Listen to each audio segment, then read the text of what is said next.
I'm Will Ortner. You're watching Seahawks Today, and Ari Mirov, an NFL insider, put this post out on his social media earlier this week. Dolphins head coach Jeff Hafley said that De'Von Achane did not report the first day of voluntary offseason workouts. And just like that, all of the rumors about De'Von Achane being traded, they came back up again. So here we go again. We're going to have to dive into why the Seattle Seahawks did not make a trade for De'Von Achane earlier on, if the Miami Dolphins are even willing to make a trade for De'Von Achane, what a De'Von Achane trade would have to look like nowadays. And I'll tell you what, I can't believe we're doing another video, but it does bring me so much excitement. Make sure you share this video on social media. I'm sure that I'll put my trade graphic out later on this weekend. You don't want to miss out on any of the content, and you want to help us grow our channel. You share this on social media, people are going to be able to join the Seahawks Today family. So about a month ago or so, Adam Schefter of ESPN put out a report that essentially teams were being told De'Von Achane, he ain't going anywhere. He is staying in Miami. He is going to get a long-term extension, which is something that he wanted, and that the Dolphins were going to do everything in their power to make sure that he stayed. But it did feel like at the time that meant he would be showing up to offseason workouts. He wouldn't be missing mandatory time or missing any of the offseason program. Now, luckily for the Seattle Seahawks, the offseason program does not start until April 20th. But because the Miami Dolphins have a new head coach, that does mean they get to start a little bit earlier. With Achane not showing up, does mean that maybe it's time now for the Seahawks to potentially revisit a deal here for Achane. Now, I think it's important that a deal get done if the Seahawks want to get it done before the 2026 draft ends up happening, because maybe Seattle can make a couple of trades there where they end up giving up 26 capital instead of 27 draft capital, as we all know that that's a better draft, although knowing the Miami Dolphins, you might need to give up some of that 27 draft capital.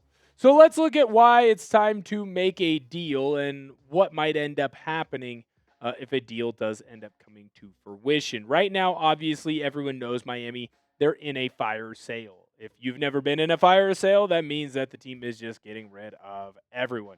Anyone who was a part of the previous regime, they are no longer there, essentially, getting rid of some key departures. Jaylen Waddle no longer with the Miami Dolphins. Tua, he's gone. Bradley Chubb is gone as well. Head coach Mike McDaniel, he's now in LA with the Chargers. It's pretty darn clear that this Miami team realizes that they need to tear it down to the studs. They understand that when you get a brand new general manager, you get a brand new head coach, you just need to take the tapes out, burn them, bury them, and just start fresh. And I don't hate that.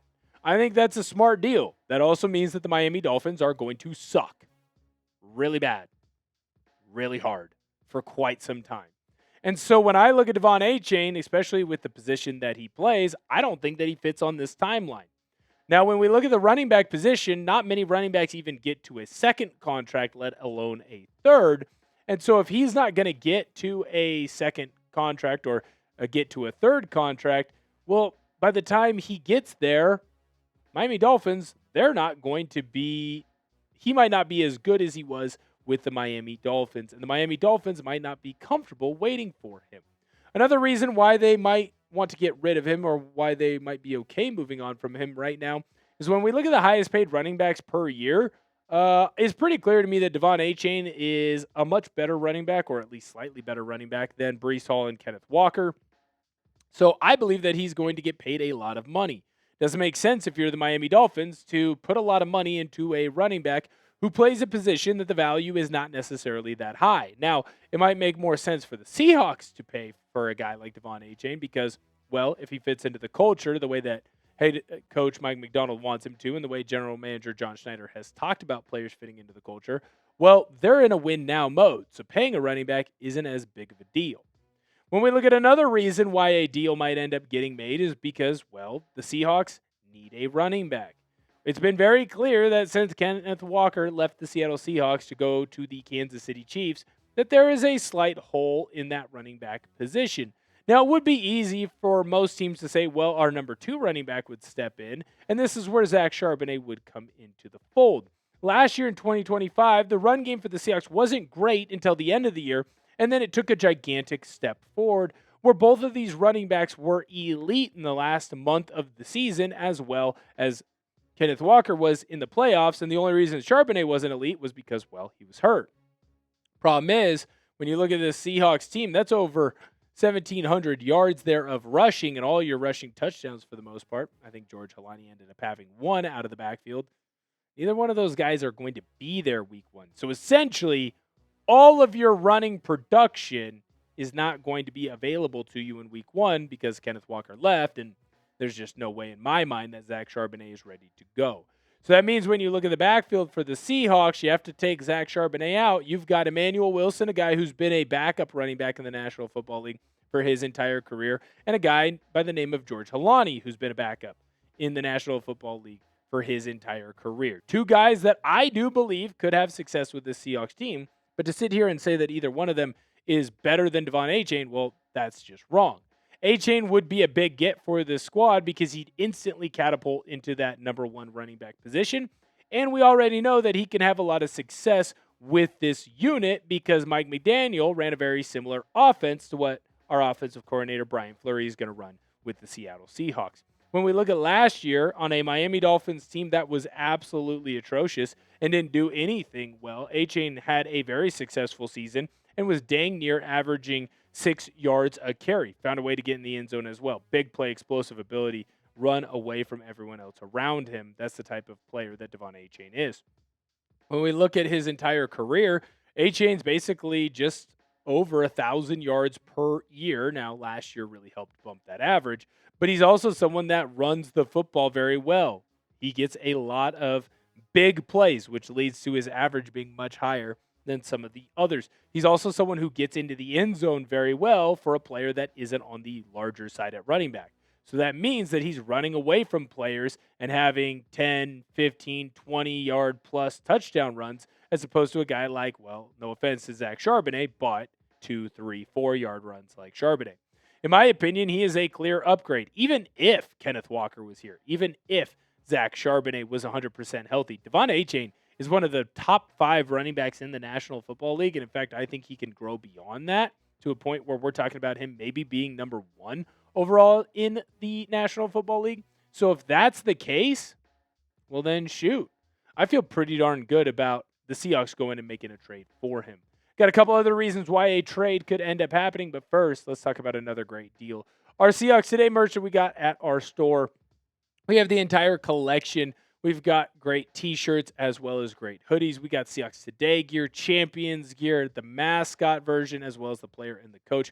We've got hoodies. I've got my Mob Mentality t-shirt on as well. If you want any of these, super easy for you to do. All you got to do is go to the pinned comment on today's video. You click that link. It'll take you right where you need to go, and you'll be able to go pick up a t-shirt or a hoodie yourself. Here's the other cool thing. If you go and do that, we get alerted that you've made that move or made that decision. We'll shout you out on a future show.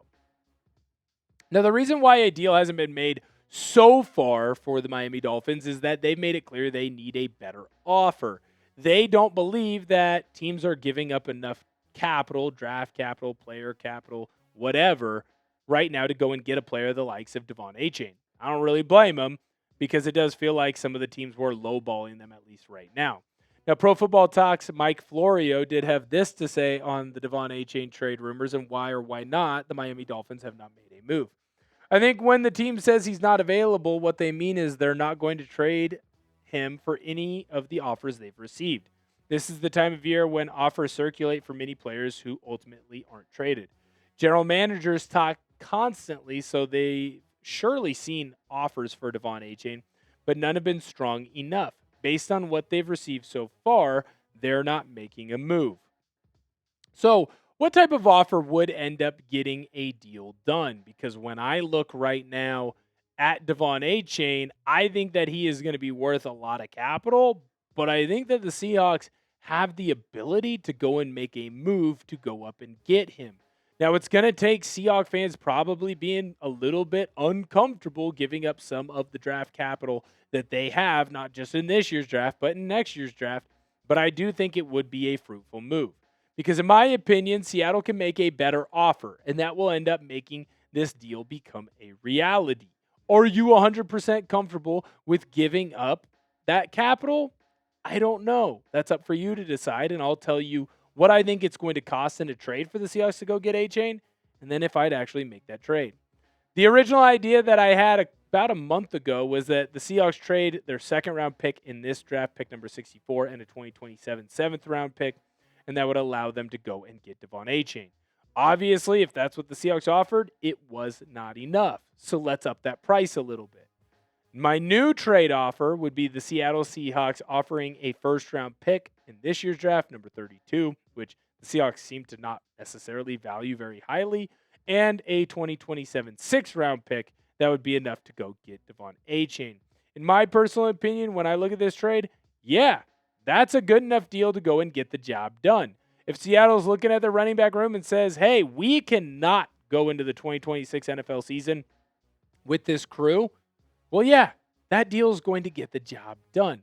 And that would be a deal that I think the Miami Dolphins would look at and say, damn good deal, to quote Brad Pitt in Inglourious Bastards, and realize, hey, we are going to get two players for the price of one, and these two players are going to fit on our timeline, something that De'Von Achane does not do necessarily. So now I'm going to ask you, though, is this a trade that you would make? Sound off down below in the comment section. Yes or no?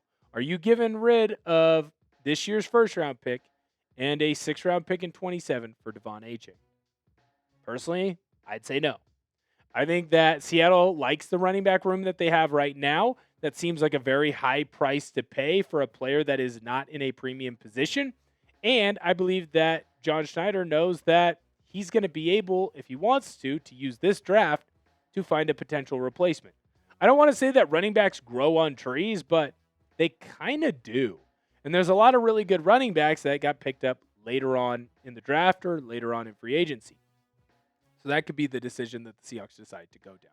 Make sure you share this video on social media. We always really appreciate when you guys do that. Give me a tag, and I'll make sure that I retweet you. Also, subscribe to the channel if you haven't already. If you made it all the way to the end of today's video and you haven't hit subscribe, you're doing things wrong. So hit that subscribe button, and you'll be kept up to date on the Seattle Seahawks all 2026 long. Thank you guys so much for viewing today's video. Can't wait to see you next time.